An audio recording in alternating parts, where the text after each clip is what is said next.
marchez avec Dieu, les diables, les sorciers ne vous atteindront jamais. Nous acclamons pour le roi des rois. Nous acclamons pour les seigneurs de seigneurs. Nous acclamons pour les dieux fidèles. Nous acclamons pour les dieux amour. Nous acclamons pour celui qui est toujours présent. Peu importe les situations, bonnes ou mauvaises, il est toujours présent. Nous acclamons pour celui qui nous prend en charge. Même quand nous ne savons par où commencer, même quand nous ne savons comment faire, Jésus nous prend en charge. Jésus nous fait du bien. Même quand nous ne savons, Seigneur, quel chemin emprunter, tu es là, Seigneur, tu nous fais du bien. Même dans les déserts, tu feras un chemin pour nous.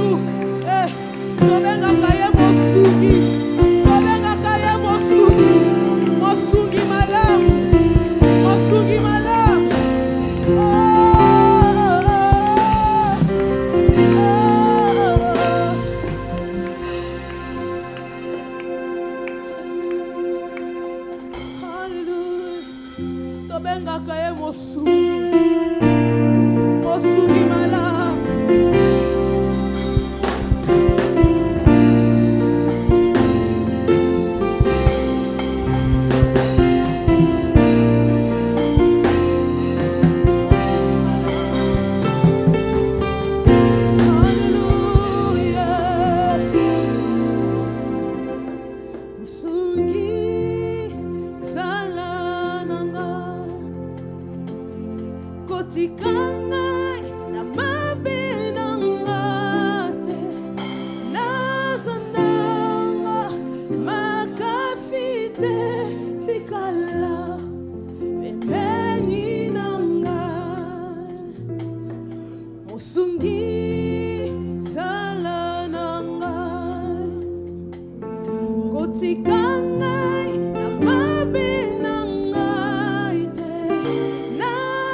Alléluia, alléluia.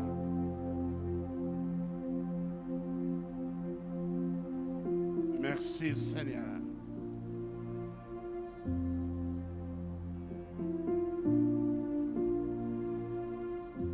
À celui qui est assis sur le trône et à l'agneau soit la louange, la gloire, la puissance, la majesté, la grandeur.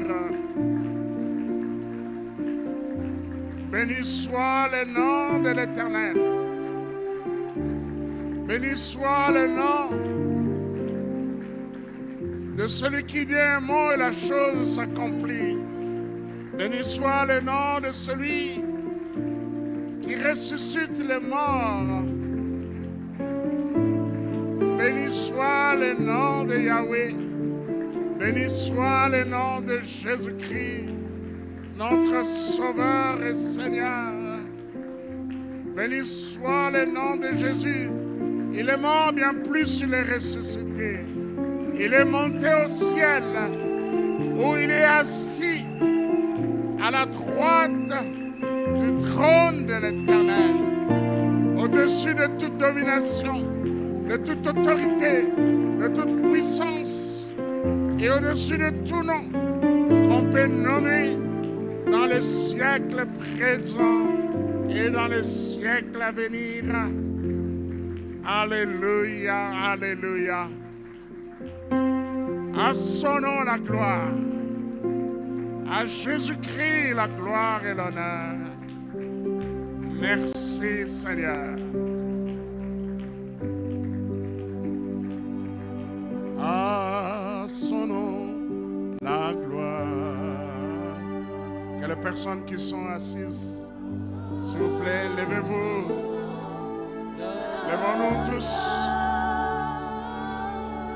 Là, son purifie mon cœur. À son nom la gloire. Alléluia. À son nom la gloire.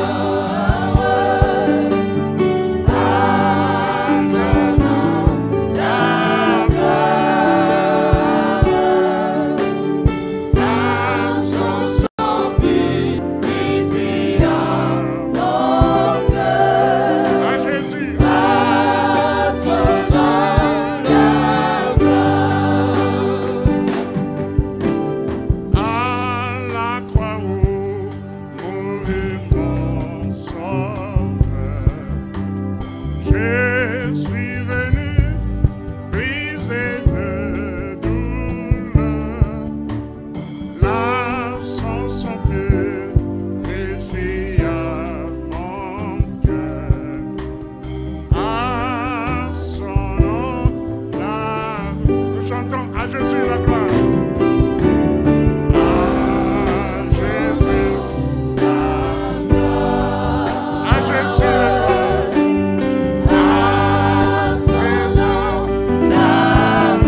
pasteur Antoine Madilo. Vous le connaissez très bien. Il est à Kinshasa, il est à cheval. Kinshasa et Maryland, son état. Et il vit plus de 20 ans déjà aux États-Unis. C'est là où se trouve sa famille. C'est un ingénieur civil. Il est venu, il a créé une entreprise d'études, de construction, de génie civil. Voilà, il était ici en janvier, il est rentré pour passer les fêtes avec sa famille. Voilà, pasteur, vous pouvez vous lever, nous voulons vous accueillir au nom de Jésus. Amen. Amen. Voilà, j'aimerais avoir un peu d'éclaircissement auprès de notre secrétaire, parce que je vois il y a un enfant présenté. Voilà. Que Bart voit maman secrétaire que j'ai plus d'éclaircissement sur ça. Bon, d'abord, c'est venu en retard. Nous avons déjà progressé dans notre programme. Nous allons voir si on peut présenter cet enfant après le message. Mais je vois l'enfant 11 mois. L'enfant a déjà 11 mois. Je ne sais pas si je saurais le porter. Oui, je saurais, mais pas pendant longtemps. Amen. Souvent, vous qui présentez les enfants, pourquoi pas lorsque l'enfant, à l'époque, dans l'Ancien Testament, au 8e jour de la naissance, on a mené l'enfant au temple. Bon, nous ne sommes pas liés aux lois juives, hein, mais ce qui est important là-bas, c'est amener l'enfant auprès des hommes de Dieu dans l'église pour une présentation. Amen. Amen. 2 mois, 3 mois. Vous allez le faire après, c'est après. Vous allez le faire après. Voilà, parce que vous allez le faire après, après le message. Amen. Voilà. Shalom. Voilà, nous prions. Levons nos voix tous ensemble pour la parole que nous allons écouter et que chacun prie pour votre serviteur qui se tient debout, que je sois un instrument entre les mains de Dieu, que je sois un canal, que je sois le porte-parole fidèle de Dieu, et aussi que chacun puisse prier pour lui-même afin que votre cœur soit comme de la bonne terre pour recevoir la sémence de la parole de Dieu. Levons nos voix, prions tous ensemble.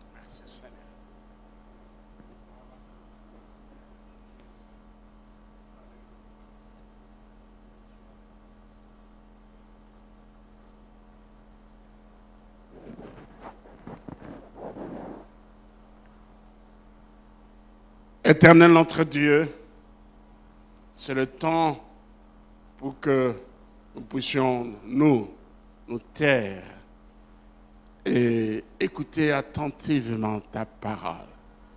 Ta parole est une sémence. Ta parole est une lampe à nos pieds, une lumière sur notre sentier. Ta parole édifie et que cette parole, la parole qui sortira de ma bouche, reçoive le souffle vivant et puissant du Saint-Esprit. Que cette parole édifie, que cette parole encourage, que cette parole sauve, que cette parole corrige, et surtout que cette parole donne gloire à ton nom. Au nom de Jésus-Christ, notre Sauveur et Seigneur, nous avons ainsi prié, nous disons Amen. Amen. Voilà. Le thème de l'année, vous le connaissez, c'est l'heure de vous réveiller enfin de votre sommeil, car le salut est plus près de nous. Romains 13, 11. Ça, c'est le thème de l'année. Mais nous avons eu un séminaire, je crois. Ça a commencé le mardi 9 janvier, séminaire, retraite séminaire ou séminaire retraite. C'est cette semaine au cours de laquelle toute l'Église est en jeûne et en prière. Et nous avons recommandé cette année 2024 à l'Éternel. Amen. Et le thème de notre retraite séminaire était « Mes destinées sont dans la main de l'Éternel. » Amen. Et ce thème est tiré du livre de Psaume, Psaume de David, Psaume 31, verset 16. Verset 16 dans la partie A de ce verset qui dit « Mes destinées sont dans ta main. » Amen. Alors nous avons eu un séminaire, j'ai enseigné le mardi 9, 10, le mercredi 10, le jeudi 11, le vendredi 12 et le dimanche 14. Ce dimanche-là, nous avons eu un seul culte et je continue avec ce thème. Je n'ai pas encore terminé et je vais poursuivre ce thème. Mes destinées sont dans la main de l'Éternel. Amen. Amen. Est-ce que chacun peut confesser cette parole? Allons-y, que chacun confesse cette parole. S'approprie cette parole que David a dite. Allons-y. Encore une fois. Là, vous avez dit, est-ce que vous croyez réellement que votre destinée, vos destinées sont dans la main de l'Éternel? Voilà, là c'est bien. Que ce ne soit pas des simples slogans, que ce soit une conviction, que ce soit une confession de foi. Vous devez croire à cela. Mes destinées sont dans la main de l'Éternel. Si vos jours sont dans la main de l'Éternel, vous n'aurez peur de rien. Même s'il y a l'adversité, même si vous faites face à des difficultés, même si vous vous trouvez devant une impasse, vous savez où aller, comme les enfants d'Israël, lorsqu'ils étaient devant la mer Rouge et derrière il y a eu l'armée de Pharaon, eh bien ils n'ont pas, bon bien sûr, ils ont paniqué tout cela. Mais nous pouvons aussi faire des expériences pareilles, mais soyez sans crainte, et Dieu est en contrôle de tout. Amen. Dieu est en contrôle de tout. Et donc, Psaume 31, verset 16, « Mes destinées sont dans ta main. Délivre-moi de mes ennemis et de mes persécuteurs. » Voilà. Et nous avons lu d'autres versions pour ces versets. La version français courant qui dit « À tout moment, ma vie est entre tes mains. » C'est intéressant. La version Bible Darby est une version qui est proche des textes originaux, hébreux et grecs, et qui dit « Mes temps sont en ta main. » Mes temps. Voilà. Et la version Parole de vie, qui est aussi une version courante de la langue française, dit « Mes jours sont dans tes mains. » Et enfin, une version que je trouvais intéressante, la version TOB, ou traduction écuménique de la Bible, ou TOB, qui dit « Mes heures sont dans ta main. Voilà, destiné à tout moment, mes temps, mes jours, mes heures sont dans ta main. Amen. Notre vie est sous le contrôle de Dieu. Et pour rappel, nous avons aussi vu ensemble ou commenté, lu ensemble Deutéronome 29, 29, qui dit « Les choses cachées sont à l'Éternel notre Dieu, les choses révélées sont pour nous et à nos enfants, afin que nous puissions le mettre en pratique. » Je vais lire exactement ce que ce psaume, ce texte dit, Deutéronome 29, 29. Eh bien, les choses cachées sont à l'Éternel notre Dieu, les choses révélées sont à nous et à nos enfants, à perpétuité, afin que nous mettions en pratique toutes les paroles de cette loi. Amen. Amen. Il y a bien des choses qui nous sont cachées, mais il y a aussi des choses qui nous sont révélées. Dieu nous révèle bien de choses. Hein? Il révèle bien des choses. Et le livre de la révélation, c'est la parole de Dieu. Amen. C'est le livre de la révélation.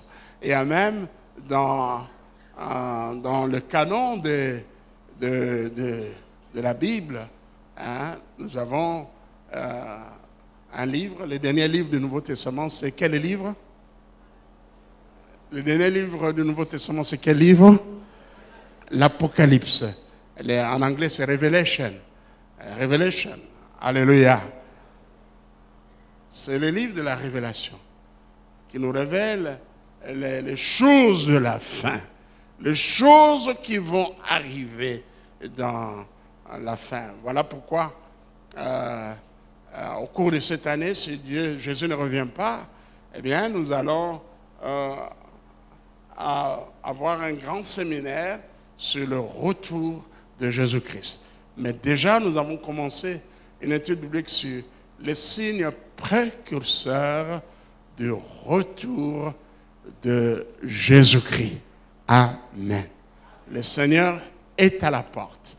Et notre texte, Romains chapitre 31, verset 13, nous pouvons lire cela. Romains 31, verset... Romains 13, verset 11. Romains 13, verset 11, qui dit « Cela importe d'autant plus que vous savez en quel temps nous sommes, c'est l'heure de vous réveiller enfin du sommeil, car maintenant le salut est plus près de nous que lorsque nous avons cru. Amen. » Donc Christ est l'apôtre. Yesu azali pene na kozonga. Nous devons veiller. En Lingala on dit nous devons tosengela. Tosengela. Et dans les choses cachées, c'est pour Dieu. Il y a des gens qui veulent scruter les choses cachées. Et c'est déjà l'occultisme. Vous savez, une définition, l'occultisme, c'est la recherche de choses cachées. Ils veulent percer des mystères cachés. Et lorsqu'on entre dans ces domaines-là, eh bien, on est à la merci des esprits méchants. Amen. Les choses cachées sont à l'Éternel, notre Dieu. C'est vrai, Dieu peut nous révéler les choses cachées. Amen. Oui, dans Jérémie, je crois, 33.3, on dit « Invoque-moi et je te répondrai. Je t'annoncerai des choses cachées, des choses que tu ne connais point. » Amen. Amen. Des choses que vous ne connaissez pas. Dieu, dans sa souveraineté, peut nous révéler les choses cachées. Mais je dis une chose, et je crois que personne ne me contredira. Dieu ne va jamais révéler votre vie pas à pas, chaque étape, jusqu'à votre mort nette. Amen. Et je donne un exemple. Dieu peut vous révéler quelque chose qui va arriver dans votre vie, mais le parcours par où vous allez passer, eh bien, vous sera caché. Amen. Le parcours par où vous allez passer pour atteindre ce but, vous sera caché. Mais ce qui est bien, Dieu nous accompagne chaque jour. Dieu est notre compagnon. Amen. Alors, ne cherchez pas à connaître les choses cachées. Beaucoup veulent connaître les choses cachées, leur futur. Voilà pourquoi ils vont vers les devins. Voilà, c'est la tâche des devins. Il ne faut pas confondre la divination et la prophétie. La divination est une contrefaçon. C'est la contrefaçon diabolique de la prophétie. Amen. Amen. Il y a des devins qui disent certaines choses qui sont vraies. Ils sont vrais, mais ils les font avec la puissance du diable. N'allez pas vers ces gens-là. C'est déjà un mal lorsque quelqu'un veut connaître chaque étape de sa vie, chaque problème, pourquoi ça, pourquoi ceci m'arrive. Et Dieu ne nous révélera pas toujours pourquoi certaines choses nous arrivent. Mais avec le temps, nous allons comprendre. Lorsque nous allons regarder sur le rétroviseur de notre vie passée, nous allons comprendre, voilà pourquoi Dieu m'a fait passer ici. Amen. Notre Dieu est un excellent guide, le meilleur guide. Alléluia. Il est notre guide et nous conduit. Alors quand je parle de guide, cela m'amène à ce que nous avons vu, le psaume 32, verset 8. Et nous allons lire cela. Psaume 32, verset 8. Que chacun prenne sa Bible.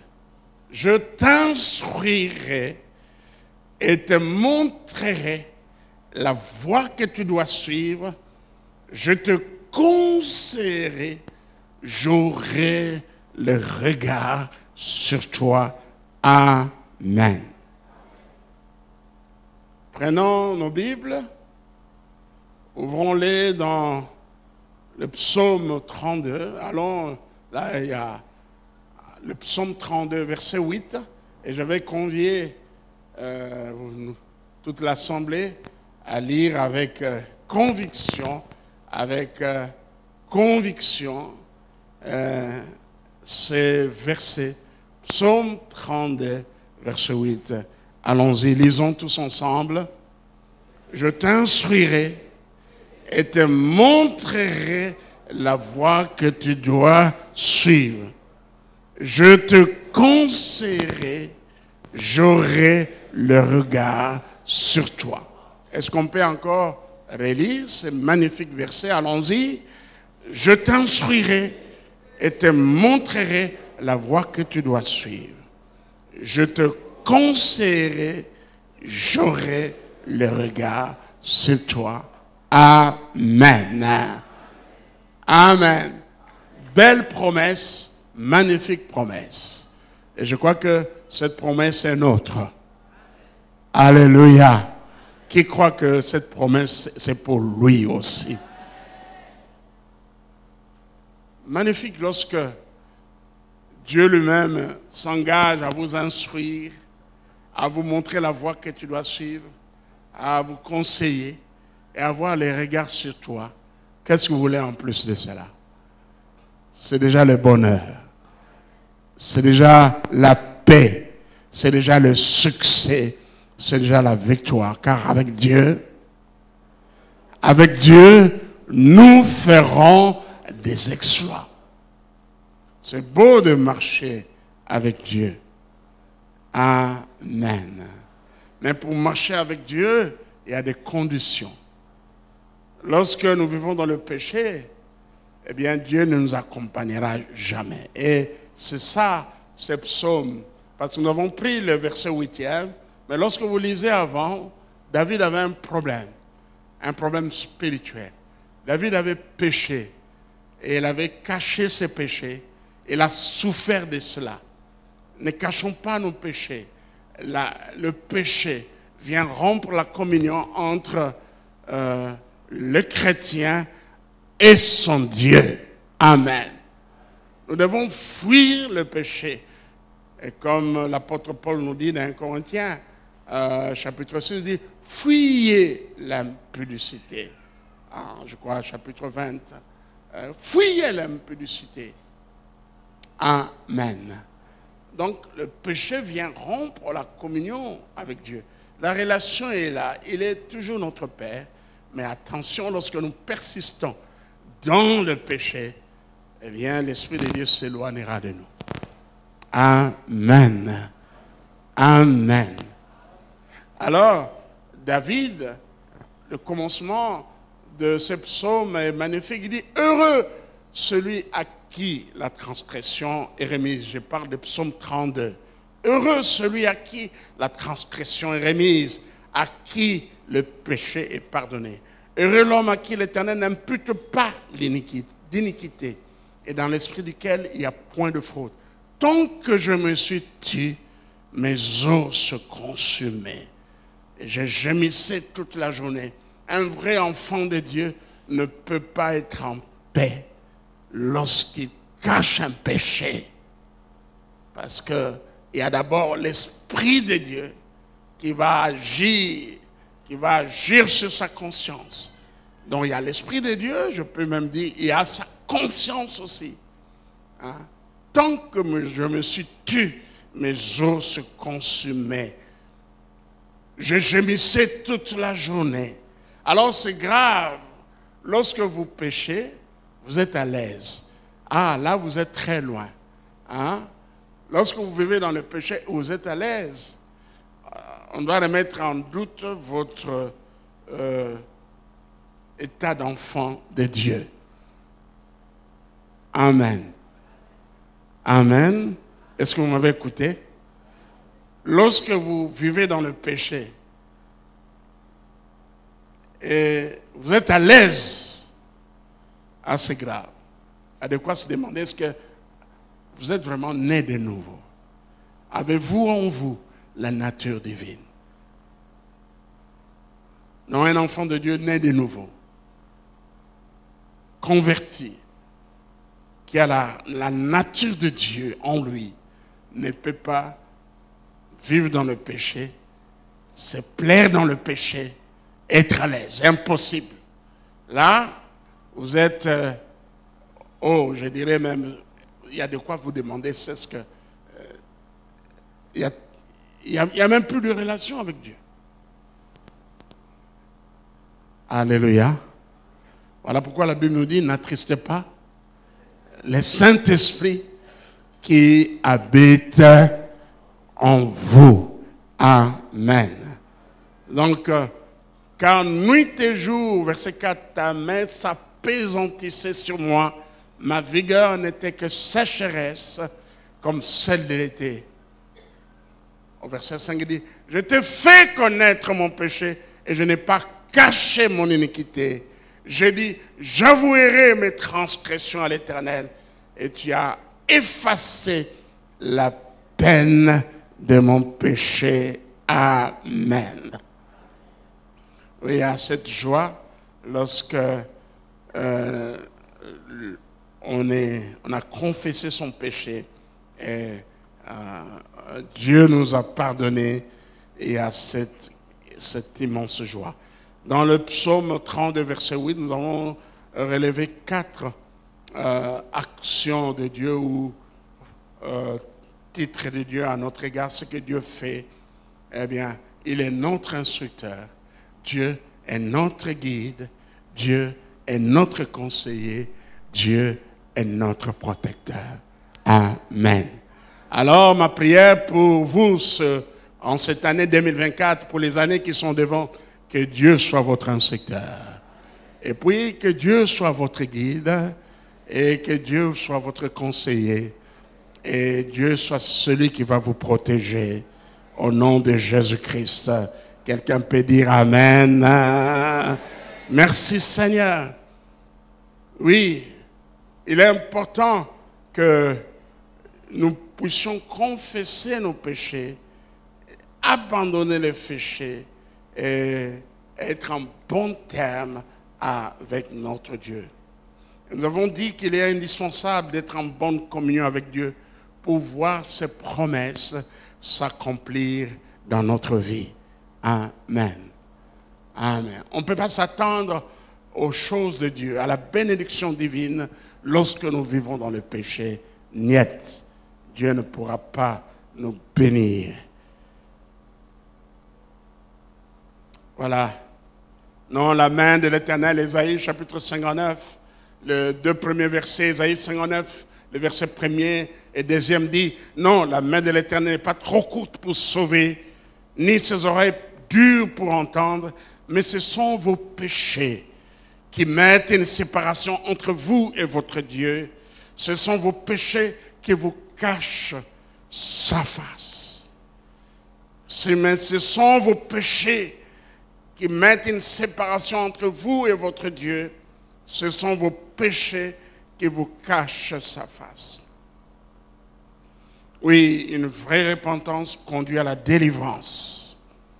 Amen. Oui, la repentance attire et restaure la faveur divine sur nous. Et merci Seigneur. La Bible nous dit que celui qui cache cette transgression ne va jamais prospérer. Proverbe chapitre 28, verset 13. Oui, la vérité selon laquelle nous devons être en bonne communion avec Dieu pour que sa bénédiction soit notre partage. Eh bien, nous voyons dans le Proverbe 28, verset 13, celui qui cache ses transgressions ne prospère pas, mais celui qui les avoue et les délaisse obtient miséricorde. Ne pas prospérer veut dire ne pas être béni, ne pas avancer, ne pas réussir. La cause de l'échec de plusieurs chrétiens, c'est à cause du péché. Ils cachent leur péché, ils vivent dans le péché. Je dis la cause de manque de bénédiction dans la vie de plusieurs chrétiens, c'est parce qu'ils vivent dans le péché, cachent leur péché. Ce verset est clair. Celui qui cache cette transgression ne prospère point. Prospérer selon Dieu. Selon Dieu. Il y a une prospérité, mais qui n'est pas selon Dieu. Cette prospérité est éphémère. Et cette prospérité ne procure jamais la vraie joie. C'est comme le bonheur, il y a un bonheur éphémère, mais il y a un bonheur éternel. Alléluia. Je vous ai toujours défini le bonheur. Là, je vais paraphraser ce grand homme de Dieu, Billy Graham, qui a dit que le bonheur est l'état de satisfaction, l'état de paix, l'état de joie qui accompagne le chrétien en tout temps et en toutes circonstances. Amen.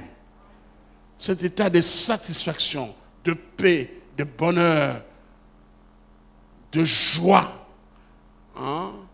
qui accompagne les chrétiens en tout temps et en toutes circonstances, heureuses comme malheureuses. Les chrétiens à la paix. Amen.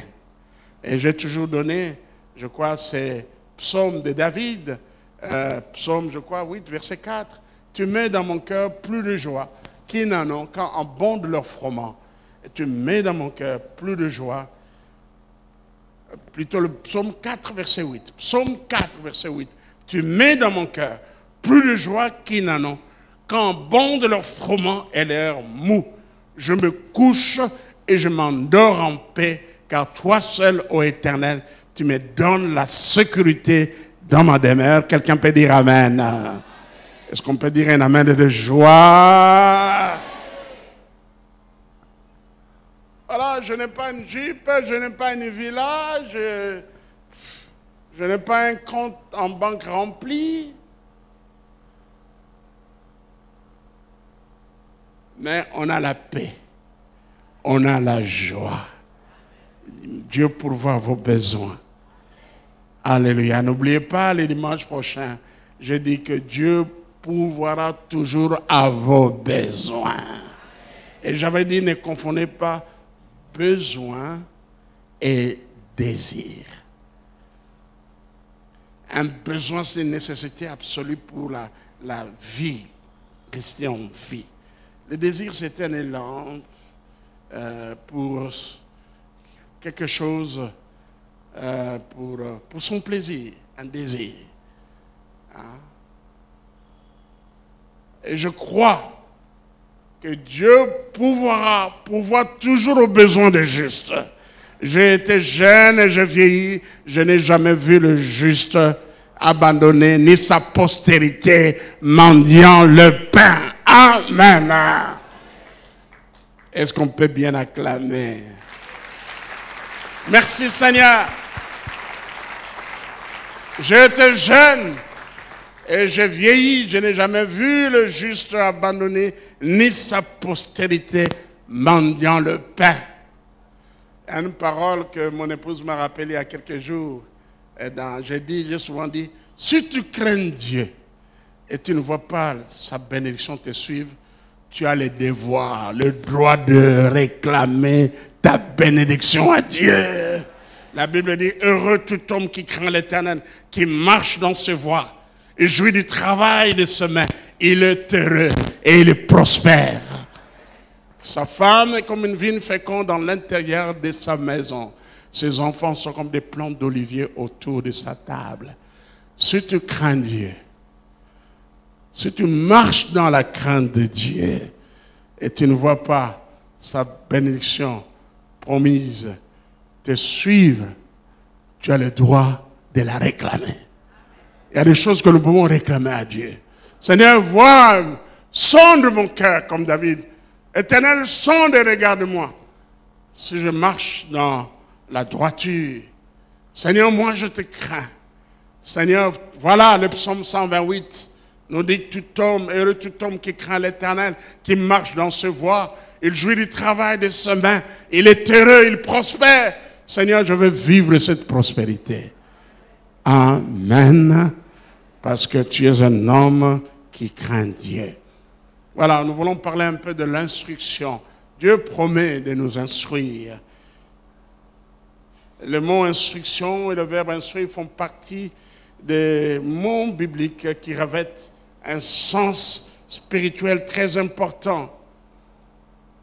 Le verbe instruire signifiait enseigner quelque chose, informer, communiquer une connaissance, apprendre quelque chose à donner des ordres. Je reprends les significations du mot instruire, un mot que nous connaissons, l'instruction. À l'école, nous recevons l'instruction. C'est enseigner quelque chose, informer, communiquer une connaissance, apprendre quelque chose à quelqu'un, donner des ordres. Et le mot, ça c'est le verbe instruire, le sens, mais l'instruction c'est l'enseignement. Ce sont les leçons, des préceptes. C'est les savoirs, ce sont les connaissances acquises. Et l'instruction du peuple de Dieu a été l'une des tâches et objectifs de Dieu vis-à-vis de ses enfants. Et Dieu nous instruit pour notre bien.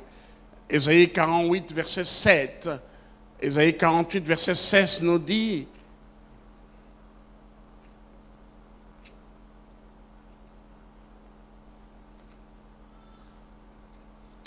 Voilà.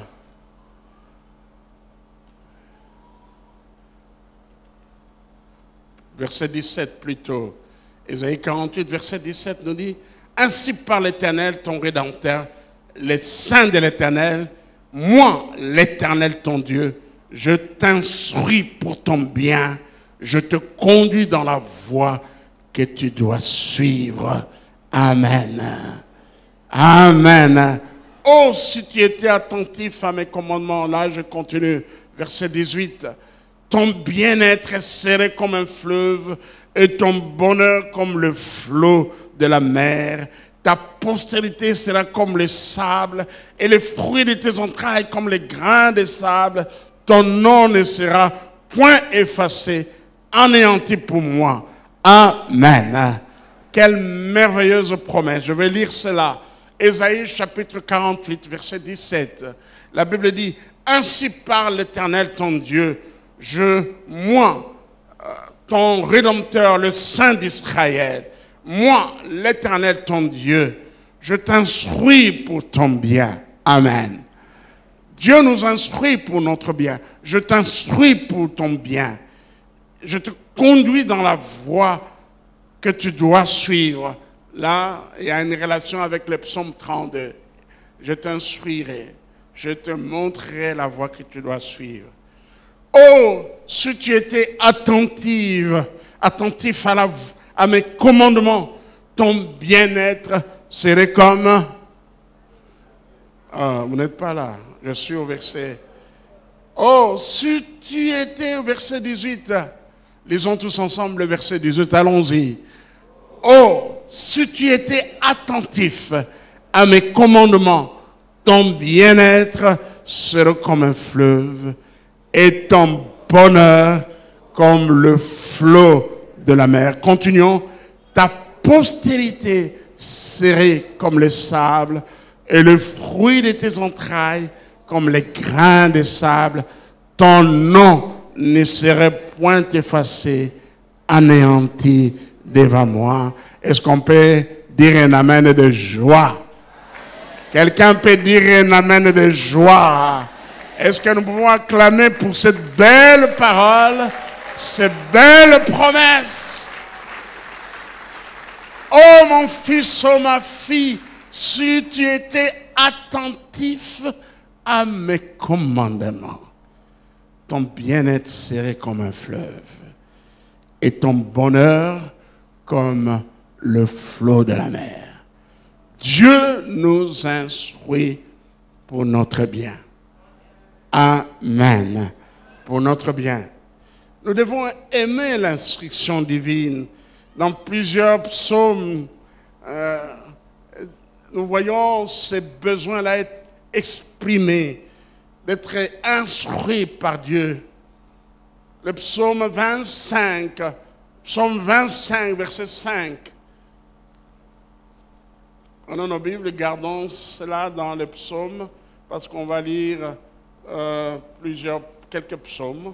Psaume 25, verset 5, il dit: conduis-moi dans la vérité et instruis-moi, car tu es le Dieu de mon salut, tu es toujours mon espérance.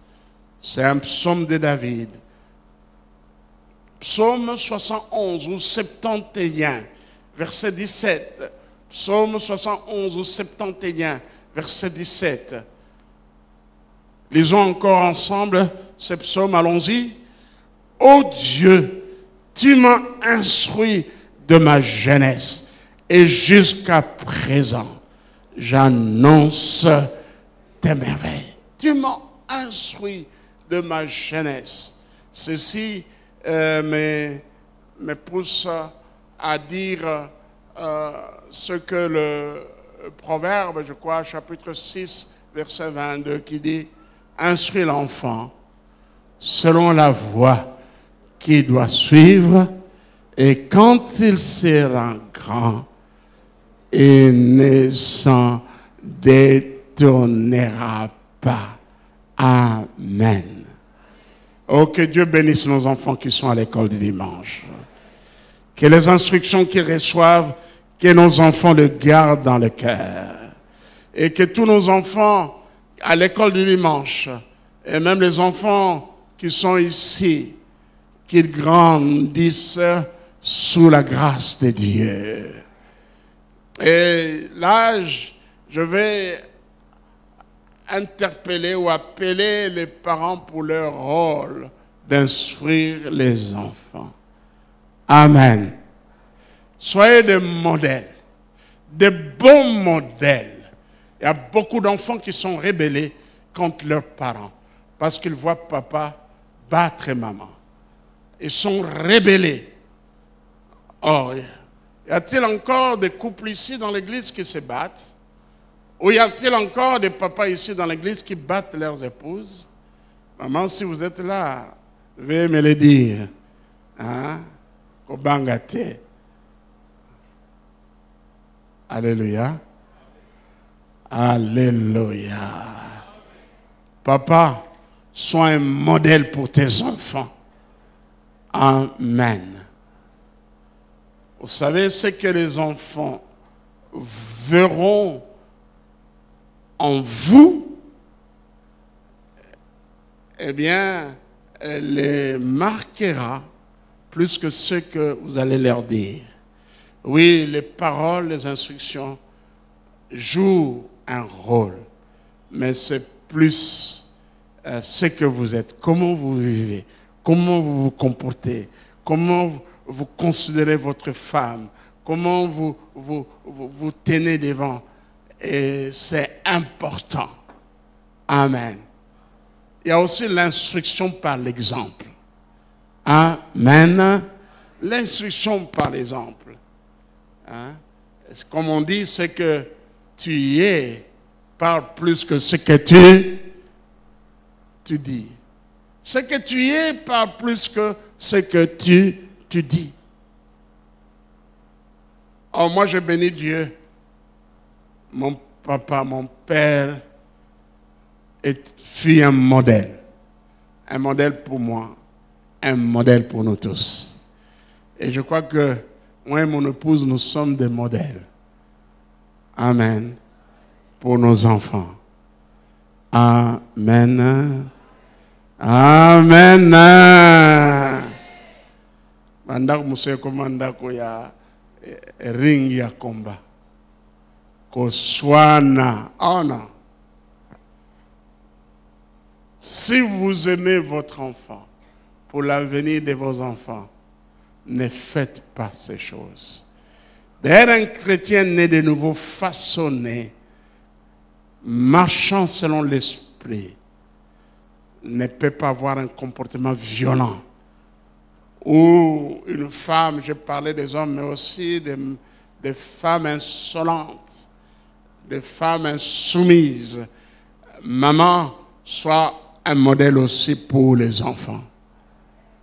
Je dis, maman, sois un modèle pour tes enfants. Amen. Que nos enfants parlent bien de nous. Que nos enfants se réfèrent en nous concernant notre conduite. Amen. Alléluia. Oui, Dieu nous instruit. Proverbe 22, verset 6. C'est Proverbe 22, verset 6. Instruis l'enfant selon la voie qu'il doit suivre. Quand il sera grand, il ne s'en détournera pas. Amen. Par le moyen de l'instruction, Dieu nous fait connaître ses desseins. La volonté d'instruire son peuple, nous la voyons lorsque Dieu donne la loi aux enfants d'Israël. Dieu a donné la loi pour servir d'instruction, pour leur montrer comment ils doivent suivre, doivent vivre. Oui, Dieu a donné la loi à son peuple et a chargé Moïse, d'enseigner la loi au peuple d'Israël. Dans Exode chapitre 18, verset 20, Exode 18, verset 20, Dieu dit ceci à Moïse, Exode chapitre 18, verset 20.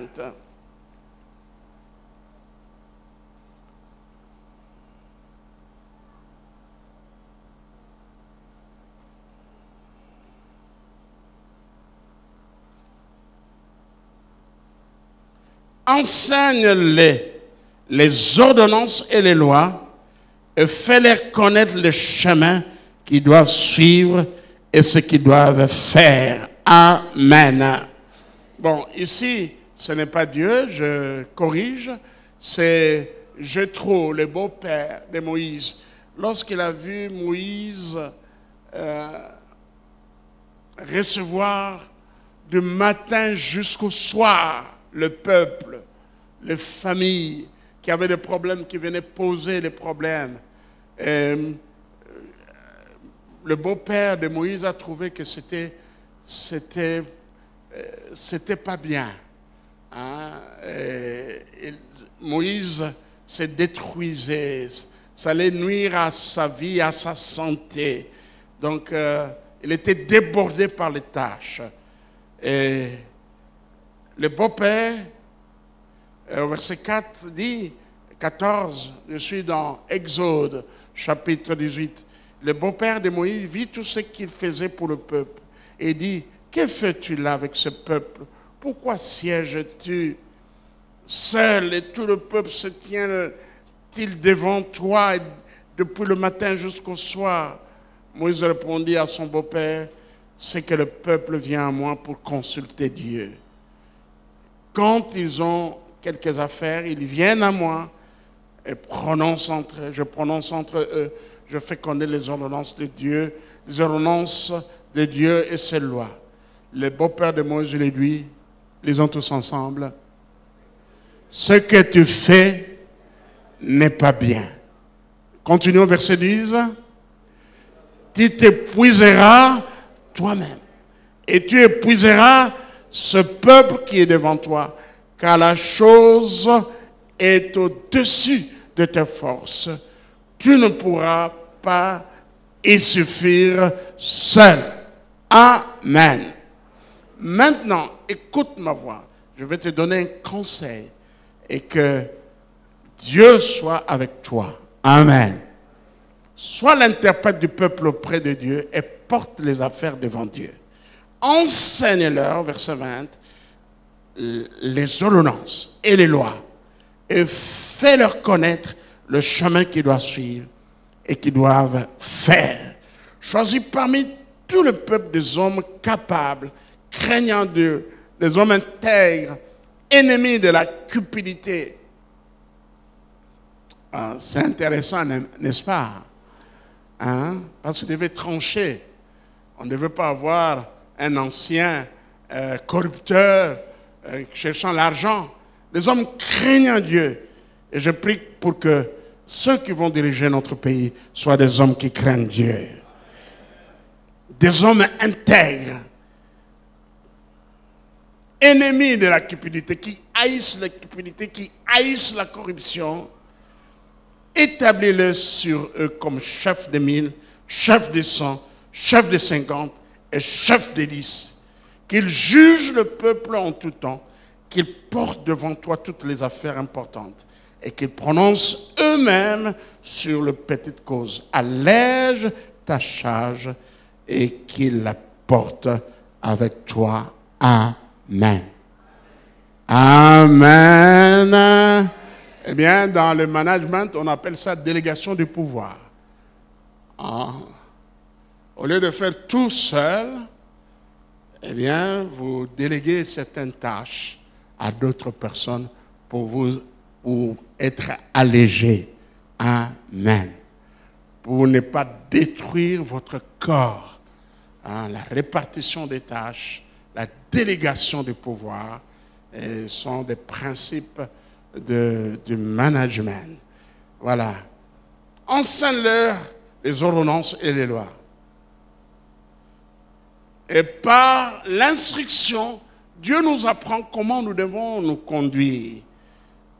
Psaume 119, verset 105 dit, ta parole est une lampe à mes pieds et une lumière sur mon sentier. Éphésiens chapitre 6, verset 4 dit, élevez vos enfants en les instruisant selon le Seigneur. 1 Corinthiens chapitre 10, verset 11, Paul, lorsqu'il parle de ce qui est arrivé aux enfants d'Israël, dit, ces choses ont été écrites pour notre instruction. Amen. Dans 2 Thessaloniciens chapitre 3, verset 6, 2 Thessaloniciens chapitre 3, verset 6, la Bible dit, éloignez-vous de quiconque ne vit pas selon nos instructions. Amen. L'instruction rend l'homme sage.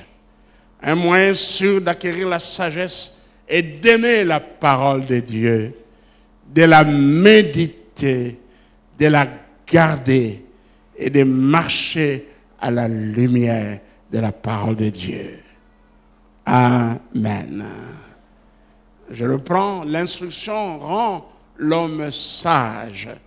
Et un moyen sûr d'acquérir la sagesse, c'est d'aimer la parole de Dieu, de la méditer, de la garder et de marcher selon la parole de Dieu.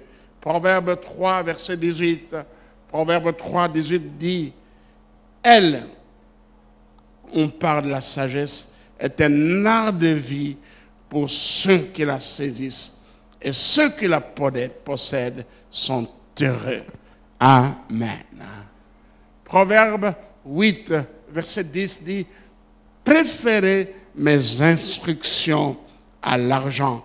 Le verset 11 continue dit, car la sagesse vaut mieux que le perle et elle a plus de valeur que tous les objets de prix. Amen. Toujours Proverbe 8, verset 35 nous dit, car celui qui me trouve, donc la sagesse que nous acquérons par l'instruction, la parole de Dieu, celui qui me trouve a trouvé la vie et il obtient la faveur de l'Éternel. Amen. Je termine ici en disant, nous devons aimer la parole de Dieu. Nous devons aimer l'instruction divine. Ceux qui méprisent l'instruction divine sont des insensés. Et c'est ce que Proverbe chapitre 1er verset 7 nous dit. Les insensés méprisent l'instruction. Bazoba baboyaka mateya malamo. Amen. Si Dieu nous garde, le dimanche prochain, nous allons voir les moyens que Dieu utilise pour nous instruire. Nous avons déjà parlé de la parole de Dieu. Et nous avons parlé aussi de ses serviteurs. Et nous avons parlé de certaines circonstances et faits de la vie. Oui, certains événements nous enseignent, nous instruisent. Amen. Aimons l'instruction divine. Par l'instruction divine, nous allons connaître le dessein de Dieu. Par l'instruction divine, nous allons acquérir la sagesse. Que Dieu bénisse sa parole et vous bénisse. Amen. Amen. Merci Seigneur. Gloire soit rendue à Dieu. Nous allons prier. Nous allons prier.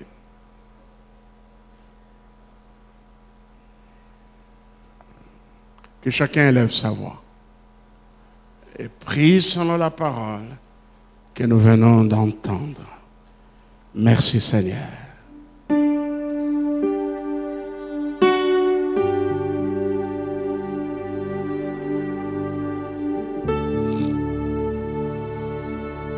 Oh, Baba Shikali Sumari. Alléluia. Alléluia.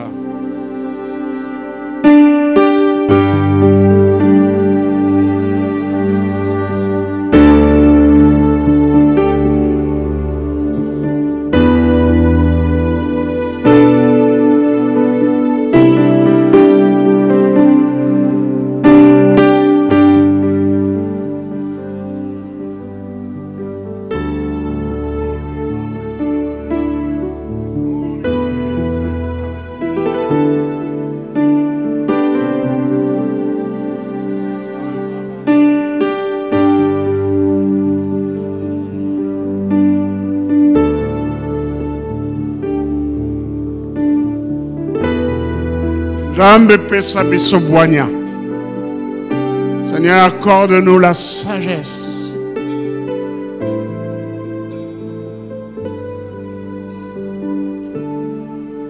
Alléluia.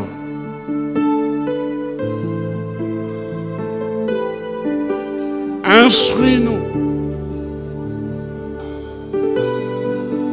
Et tu nous instruis pour notre bien.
Merci Seigneur.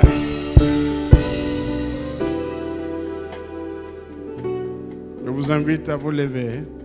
Nous allons continuer à prier. Nabele Manayo.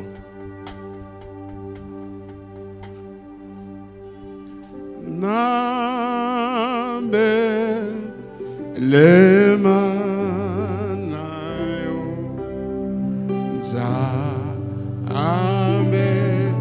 Nanga ata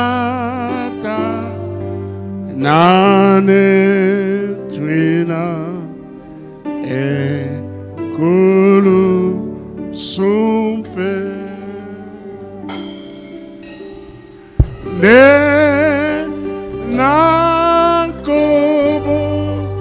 ne na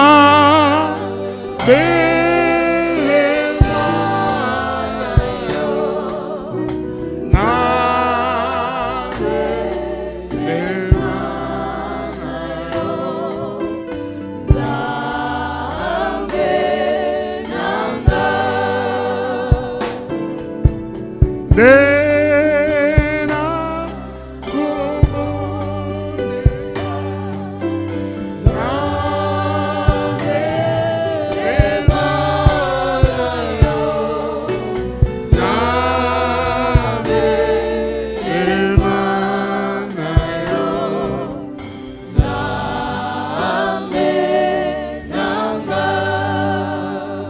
chacun élève sa voix et prie que les desseins de Dieu, la volonté de Dieu s'accomplisse dans sa vie.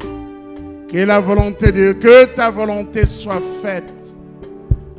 Dans la prière que Jésus a montré à ses disciples, il a dit, voici comment vous devez prier. Notre Père qui es aux cieux, que ton nom soit sanctifié, que ton règne vienne, que ta volonté soit faite sur la terre comme dans le ciel. Et prions pour que la volonté de Dieu soit faite. Que chacun prie pour que la volonté de Dieu soit faite dans sa vie, dans sa famille. Prions tous ensemble.